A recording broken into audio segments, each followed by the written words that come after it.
9 नवंबर को उत्तर प्रदेश में बनेगा नया इतिहास। पहली बार राम की नगरी अयोध्या में होगी कैबिनेट की बैठक।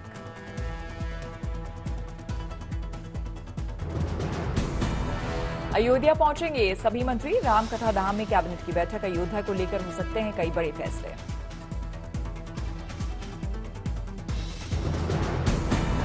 ग्यारह नवंबर को अयोध्या में होगा दीपोत्सव और 22 जनवरी को रामलला की प्राण प्रतिष्ठा के मद्देनजर कैबिनेट बैठक बेहद अहम। बैठक में अयोध्या तीर्थ विकास परिषद, देवीपाटन धाम तीर्थ विकास परिषद और मुजफ्फरनगर के शुक्रताल धाम तीर्थ विकास परिषद के गठन को दी जा सकती है हरी झंडी। दीपावली से पहले हो सकता है योगी कैबिनेट का विस्तार। सूत्रों के मुताबिक कई नए चेहरों को मिल सकती है जगह।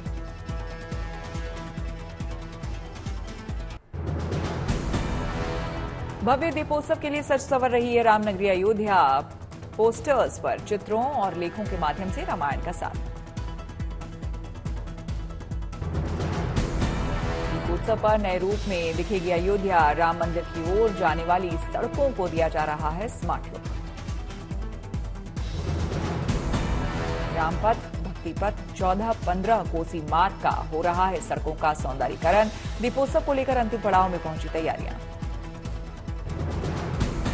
रामनगरी अयोध्या को सोलर सिटी के रूप में मिली एक नई सौगात। श्री राम जन्मभूमि तीर्थ क्षेत्र के महासचिव चंपत राय और अयोध्या के मेयर गिरीश पदी त्रिपाठी ने रखी आधारशिला। 160 करोड़ रुपए की लागत से स्थापित होगा 40 मेगावाट का सौर ऊर्जा संयंत्र। निर्माण कार्य जोरों पर।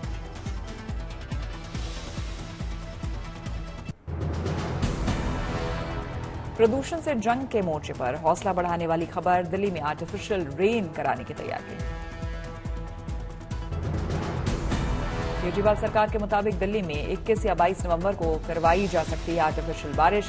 प्रदूषण से मिल सकती है राहत। पर्यावरण मंत्री गोपाल राय ने आईआईटी कानपुर की टीम के साथ की बैठक। टीम ने सरकार को पूरा प्लान सौंपा। सरकार सुप्रीम कोर्ट को भी बताएगी प्लान। पर्यावरण मंत्री गोपाल राय ने कहा, परिस्थितियां अनुकूल हुई और सभी परमिशन मिल गई तो बारिश करवाई जाएगी। आज आईआईटी कानपुर ने इस बात को रखा है कि वो खासतौर से अगर 40% भी अगर क्लाउड है तो बादल हैं तो बारिश करा सकते हैं। बेकाबू प्रदूषण को लेकर दिल्ली सरकार का बड़ा फैसला। बाहरी राज्यों की टैक्सी की दिल्ली में एंट्री पर रोक। प्रदूषण के चलते स्कूलों में छुट्टी का प्लान। 9 से 18 नवंबर तक स्कूलों में रहेगा विंटर ब्रेक। दिसंबर जनवरी में होने वाली छुट्टियां अभी दी गई ताकि बच्चों की पढ़ाई का नुकसान न हो। दिल्ली में ऑड इवन की फाइल सुप्रीम कोर्ट के आदेश के बाद एलजी को भेजी जाएगी। पर्यावरण मंत्री गोपाल राय ने दी जानकारी। पराली जलाने के मामले में नेशनल ग्रीन ट्रिब्यूनल ने पंजाब सरकार को लगाई फटकार। कहा, आपने पिछले 24 घंटों में क्या किया। सीएम नीतीश के महिलाओं को लेकर बयान पर बोले चिराग पासवान। बिहार में राष्ट्रपति शासन लागू किया जाए। नीतीश को सीएम पद से हटाने की हरियाणा के गृह मंत्री अनिल विज ने की मांग। कहा, अविश्वास प्रस्ताव पारित करके बिहार के सभी विधायक उठाएंगे। बिहार विधानसभा में नीतीश की भद्दी भाषा के खिलाफ मुजफ्फरपुर में प्रदर्शन। बीजेपी महिला मोर्चा ने नीतीश के पोस्टर पर पोती काली। आरा में मुख्यमंत्री नीतीश कुमार के खिलाफ जबरदस्त आक्रोश। बीजेपी महिला मोर्चा और एबीवीपी कार्यकर्ताओं ने सीएम का फूंका पुतला। बिहार के मुजफ्फरपुर में सीएम नीतीश के खिलाफ शिकायत दर्ज। कोर्ट में 25 नवंबर को होगी सुनवाई।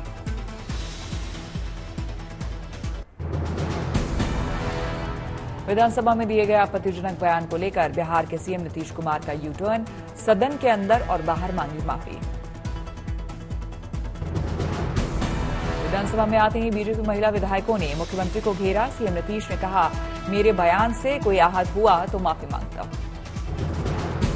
विधानसभा की कार्रवाई शुरू होते ही हुआ हंगामा। नीतीश के आपत्तिजनक बयान पर बीजेपी विधायकों ने जताया विरोध। सदन के अंदर भी नीतीश कुमार ने अपने बयान को लेकर की अपनी निंदा। बयान पर जताया शर्म।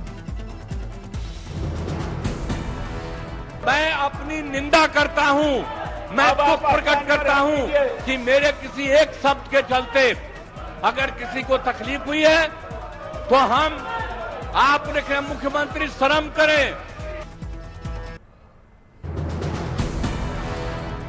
राबड़ी देवी का बयान गलती से उनके मुंह से निकल गया, माफी मांगा है, पछतावा किया है, गलती से वो बोल गए।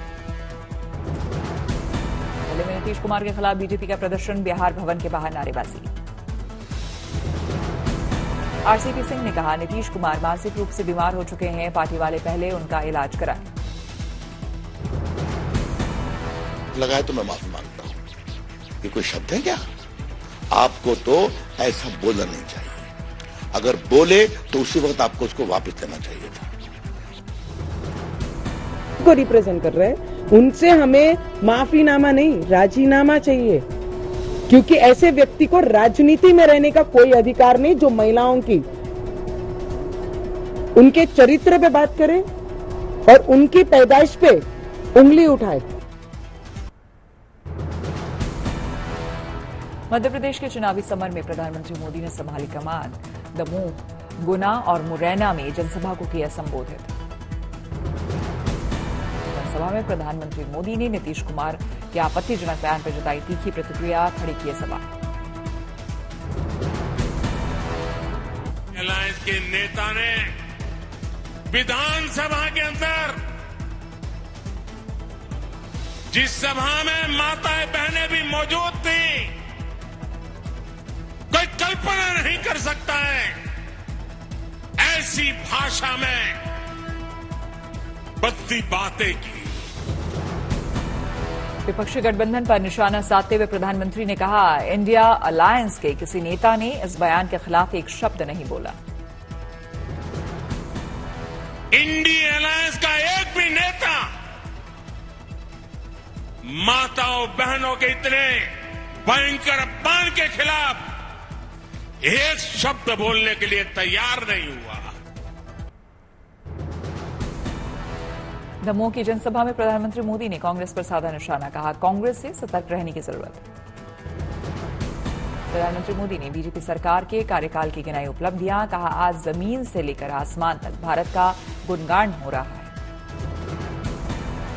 जमीन से लेकर अंतरिक्ष तक भारत का गौरवगान हो रहा है। भारत का चंद्रयान वहां पहुंचा है जहां दुनिया का कोई देश नहीं पहुंचा। मुरैना में भी प्रधानमंत्री ने रैली को किया संबोधित, सीएम शिवराज के काम की तारीफ की। मध्य प्रदेश में जब से भाजपा की डबल इंजन सरकार बनी है, तब से मध्य प्रदेश के विकास को नई ऊर्जा मिल रही है।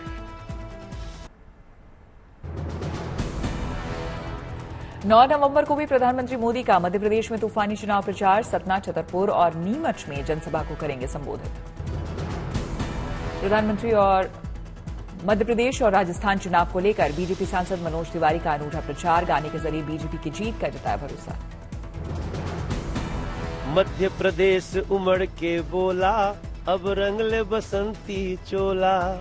राजस्थान उमड़ के बोला, अब रंग ले बसंती चोला।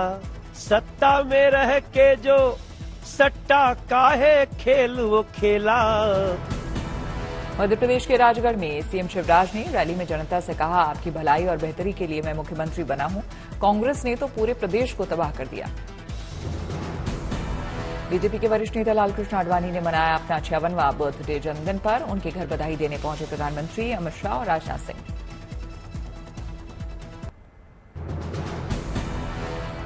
मध्य प्रदेश के गुना में केजरीवाल ने पार्टी उम्मीदवार के लिए मांगा वोट, किया रोड शो पंजाब के सीएम भगवंत मान भी के साथ।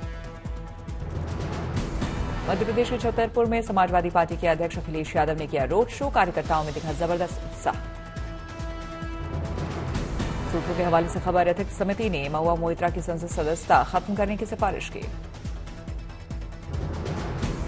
सूत्रों के मुताबिक एथिक्स समिति ने सरकार से महुआ के दर्शन हीरानंदानी से नकद लेन देन के मनी ट्रेल मामले में जांच की सिफारिश की। गुरुवार शाम देहरादून पहुंचे गृह मंत्री अमित शाह। 10 नवंबर को आईटीबीपी रेजिंग डे कार्यक्रम में होंगे शामिल। छत्तीसगढ़ के मुख्यमंत्री भूपेश बघेल के करीबी सुरेश गिंगानी पर कसा ईडी का शिकंजा, घर की तलाशी। भूपेश बघेल ने ट्वीट कर कहा, मुझे लगा था पहले चरण का एग्जिट पोल कुछ दिनों बाद पता चलेगा, लेकिन साहेब ने आज सुबह ही बता दिया। भूपेश बघेल ने लिखा, मेरे नामांकन के दौरान मौजूद थे सुरेश गिंगानी, आधिकारिक व लेखक के निभा रहे थे भूमिका। तमिलनाडु में चेन्नई सहित कई शहरों में एनआईए की छापेमारी, मानव तस्करी का मामला। मानव तस्करी मामले को लेकर 10 राज्यों में एनआईए का छापा, त्रिपुरा, असम, पश्चिम बंगाल, कर्नाटक, राजस्थान में तलाशी। मध्य प्रदेश के अशोकनगर में सिंधिया की जनसभा, महिला को बुलाकर कहा, कांग्रेस को वोट दिए तो बंद कर देगी 1250 रुपए। सिंधिया ने जनसभा में लगवाए जय श्री राम के नारे, कहा, कांग्रेस में कहते हैं जय कमलनाथ। सिंधिया के बयान पर दिग्विजय सिंह ने कहा, राम सबके हैं, भगवान को कांग्रेस और बीजेपी में बांटना धार्मिक काम। यूएस वर्ल्ड यूनिवर्सिटी रैंकिंग में भारत ने चीन को छोड़ा पीछे, लिस्ट में 7 भारतीय विश्वविद्यालय शामिल। यूएस वर्ल्ड रैंकिंग 2024 एशिया में आईआईटी बॉम्बे देश का नंबर 1 शैक्षणिक संस्थान, पूरे एशिया में 40वां नंबर किया हासिल। मध्य प्रदेश में चुनाव प्रचार के लिए पहुंची प्रियंका, इंदौर के सनवेर में जनसभा को किया संबोधित।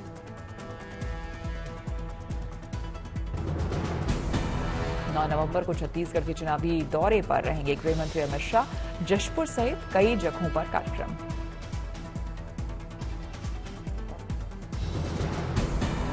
पैसे लेकर सवाल पूछने के मामले में महुआ मोइत्रा की और बढ़ सकती है मुसीबत, बीजेपी सांसद निशिकांत दुबे का दावा, लोकपाल के मामले में दिए सीबीआई जांच के आदेश।